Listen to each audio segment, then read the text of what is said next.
Hello, boys and girls.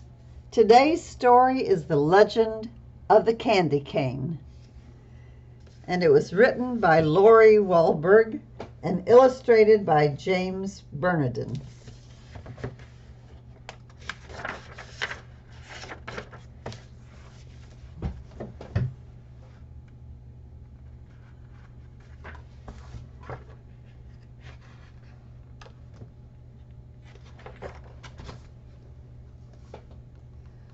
One dreary evening in the depths of November, a stranger rode into town. He stopped his horse in front of a lonely storefront. The windows were boarded shut and the door was locked fast. But the man looked at it, smiled, and said, "It will do."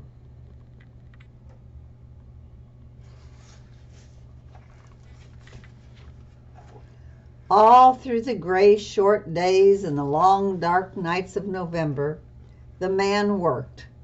The townspeople could hear the faint pam, pam, pam of his hammer and the smish, snish, snish of his saw. They could smell the sweet, clean scent of new lumber and the deep, oily smell of new paint. But no one knew who the man was or what he was doing.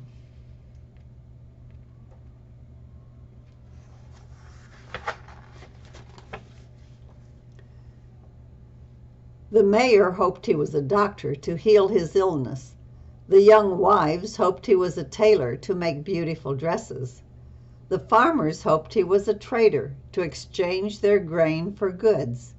But the children had the strongest, deepest wish of all, a wish they did not tell their parents, a deep, quiet, secret wish that none of them said out loud. No one spoke to the man. No one asked if he needed help. They just waited and watched and wondered and wished.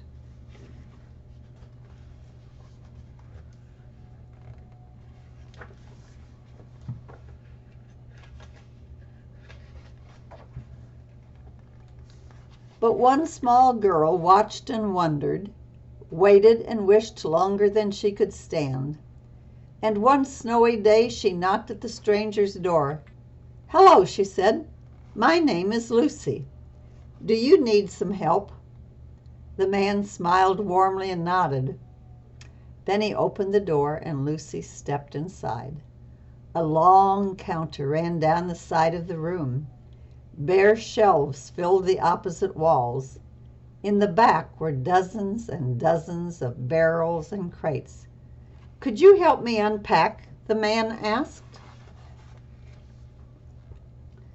Lucy's heart sank at the sight of all the boxes. What if they were only barrels of nails and bags of flour? But she removed her dripping boots and hung her coat on a peg.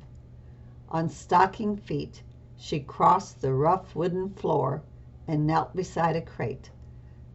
"Please, open it," the man urged. Slowly, Lucy put her hand into the box and pulled out an object wrapped in tissue. Round and heavy, it almost slipped through her fingers. Lucy trembled a little as she unwrapped it.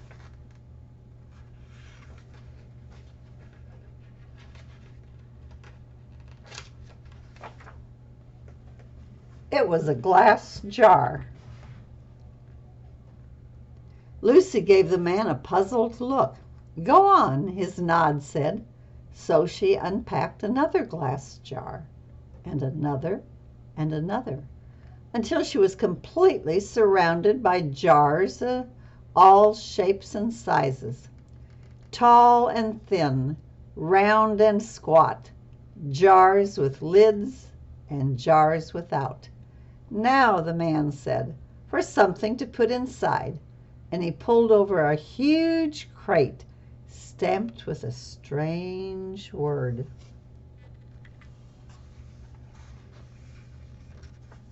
As Lucy unpacked, her eyes lit up. It was candy, her favorite candy, gumdrops. "Try some," the man said. She popped one in her mouth.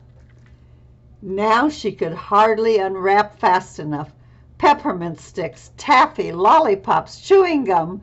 Wide-eyed, she looked at the man. "We wished," Lucy said. "Yes, I know," said the man. "And here it is. Welcome to Sonnerman's Candy Store. I am John Sonnerman." Can you see the candy in her cheek?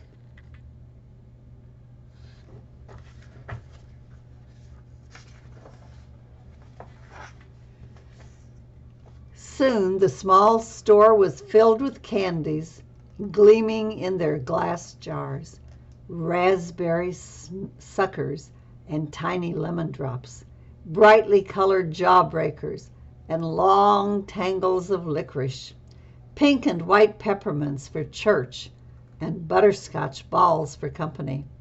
Then, in the very last package, in the very last crate, was a candy Lucy had never seen before. A red and white striped candy stick with a crook on the end. "What is this?" Lucy asked.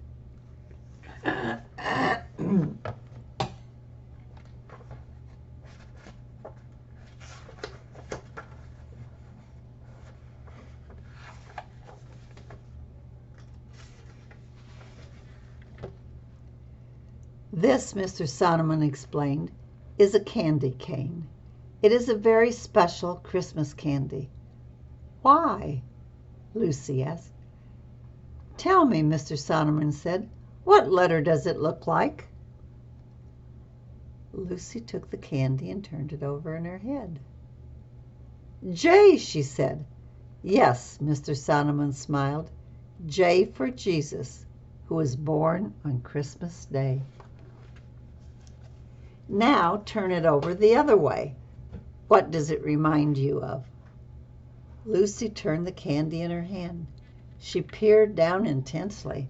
"I don't know," she said finally. It's like a shepherd's staff."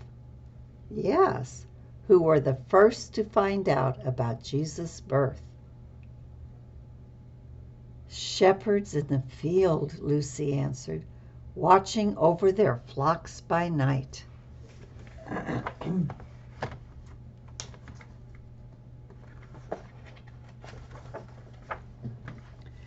"But, Mr. Sonneman, what are the stripes for?"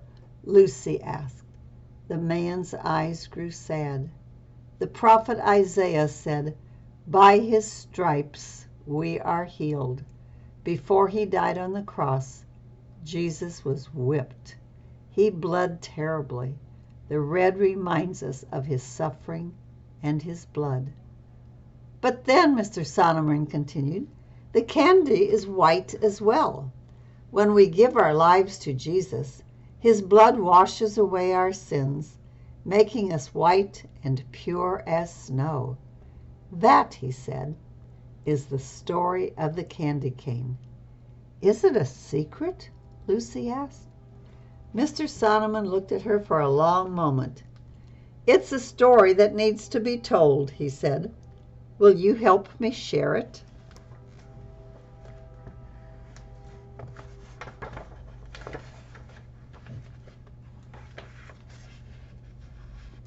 It was now the depths of December. The town was whipped round by blizzard winds. For days the sun hid itself. But every morning Mr. Sonneman and Lucy ventured out. They wore heavy wooden coats and bright hand-knit scarves, and in their stiff, mittened fingers they each held a bag. They went to every house in town. They traveled to every farm in the country. They knocked on every door. In every home they told the story. They left a small gift, and they gave an invitation. On the afternoon of Christmas Eve, the sun finally broke through the clouds, and Sonnerman's Candy Store officially opened. The mayor came, feeling better than he had felt in days. The young wives came, dressed in beautiful smiles. The farmers came, eager to trade grain for Christmas gifts. The children ran in dizzy circles. Yes, their wish had come true. Yes, they had come to share in the opening of the candy store. But they shared something more, something bigger, something better.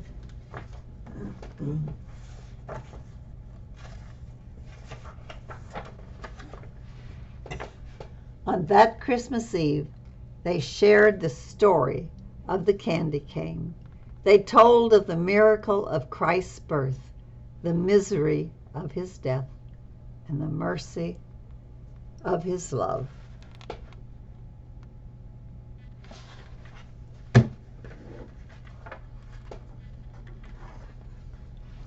And back here on the last page it says, the history of the candy cane. The traditional candy cane was born over 350 years ago when mothers used white sugar sticks as pacifiers for their babies. Around 1670, the choir master of Cologne Cathedral in Cologne, Germany, bent the sticks into canes to represent a shepherd's staff. He then used these white candy canes to keep the attention of small children during the long nativity service. The use of candy canes during the Christmas service spread throughout Europe. In Northern Europe, sugar canes decorated with sugar roses were used to brighten the homes at Christmas time. In the mid-1800s, the candy cane arrived in the United States when a German-Swedish immigrant in Wooster, Ohio, decorated his spruce tree with paper ornaments and white sugar canes. The red stripe was added to the candy cane at the turn of the century, when peppermint and wintergreen were added and became the traditional flavors for the candy cane. Some sources say that a candy maker in Indiana developed the candy cane as a witness of Christ's love. While we may never know the full history of the candy cane, we can share in the truth behind its symbol, the truth of Christ's birth and redemption and the gift of his love. And boys and girls, I will see you in another book.